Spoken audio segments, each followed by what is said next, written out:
Hello friends, അപ്പോൾ നമ്മൾ ഇന്ന് ഉണ്ടാക്കാൻ പോകുന്നത് ഒരു മത്തങ്ങയും പയറും കേട്ടോ. നമ്മുടെ ഈ അമ്പലങ്ങളിലൊക്കെ കിട്ടുന്ന രീതിയിൽ ഏകദേശം ആ ഒരു രീതിയിലായിട്ട് നമ്മൾ ഉണ്ടാക്കുന്നത്.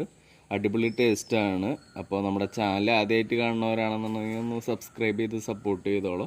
വീഡിയോ ഇഷ്ടപ്പെട്ടാൽ ലൈക്ക് ചെയ്യാനും നിങ്ങളുടെ അഭിപ്രായങ്ങൾ കമൻറ്റ് ചെയ്യാനും മറക്കല്ല കേട്ടോ. അപ്പം നമുക്ക് നേരെ ഇപ്പോൾ ആദ്യമായിട്ട് നമുക്ക് പിന്നെ വൻപയറാണ് വേണ്ടത്. വൻപയർ നമ്മൾ ചിലവർ നാട്ടിൽ ഉണക്കപ്പയർ എന്നൊക്കെ പറയും. അത് നമുക്ക് കുക്കറിലേക്ക് ഇട്ട് കൊടുക്കാം.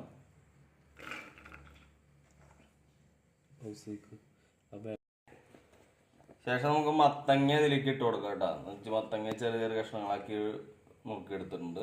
അപ്പോൾ അത് മൂടി അതിലേക്ക് ഇട്ട് കൊടുക്കാം.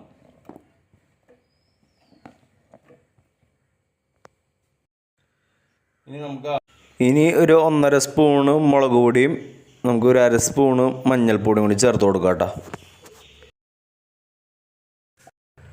പിന്നെ ഇതിനകത്തേക്ക് നമ്മളൊരു 4 പച്ചമുളക് കൂടി ഇട്ട് കൊടുത്തിട്ടുണ്ട്.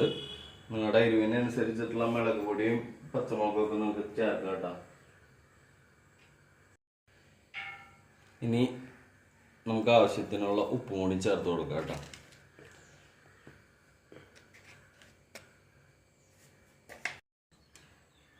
ഇനി നമുക്കിത് വേവാനാകെ ആവശ്യമുള്ള വെള്ളം ചേർത്ത് കൊടുക്കാം കേട്ടോ.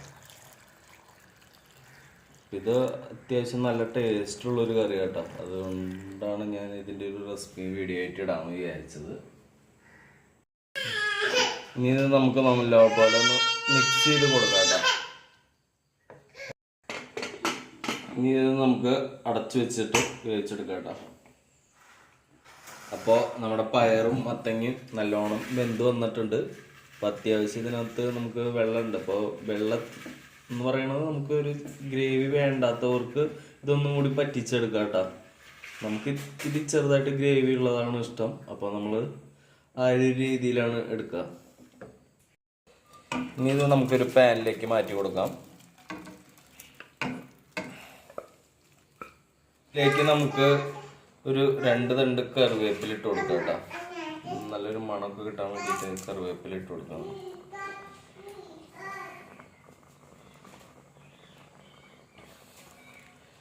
അത് നല്ലോണം ചേർത്ത് കൊടുക്കുക. ഇനി ഇതിലേക്ക് നമുക്ക് നല്ല വെളിച്ചെണ്ണയുണ്ട്, പച്ച വെളിച്ചെണ്ണ ചേർത്ത് കൊടുക്കാം കേട്ടോ. അപ്പോൾ ഇനി നമുക്ക് ഇതെല്ലാം കൂടി ഒന്ന് മിക്സ് ചെയ്തിട്ട് നമുക്കൊന്നും കൂടി ഒന്ന് പറ്റിച്ചെടുക്കാം. കാരണം നമുക്ക് ഇത്ര അധികം ഗ്രേവിയുടെ ആവശ്യമില്ല. അതുകൊണ്ട് നമ്മൾ ഒന്നും കൂടി ഒന്ന് പറ്റിച്ചെടുക്കുന്നുണ്ട്. അപ്പോൾ ഇതൊരു അടിപൊളി ടേസ്റ്റ് ഉള്ളതാട്ടോ. നമ്മുടെ ഈ അമ്പലങ്ങളിലൊക്കെ നമുക്ക് സദ്യക്കൊക്കെ കിട്ടുന്ന ഒരു പയറും മത്തങ്ങയും ആ ഒരു രീതിയിലാണ് നമ്മളിത് ഉണ്ടാക്കിയിട്ടുള്ളത്. അപ്പം നിങ്ങൾ തീർച്ചയായിട്ടും ട്രൈ ചെയ്ത് നോക്ക്. ട്രൈ ചെയ്തിട്ട് നിങ്ങളുടെ അഭിപ്രായം എന്താ വെച്ചാലും പറയണം കേട്ടോ. അപ്പോൾ ഇത്രയുള്ള വീഡിയോ. അപ്പോൾ അടുത്തൊരു വീഡിയോയുമായിട്ട് അടുത്തൊരു ദിവസം കാണാം. ബൈ.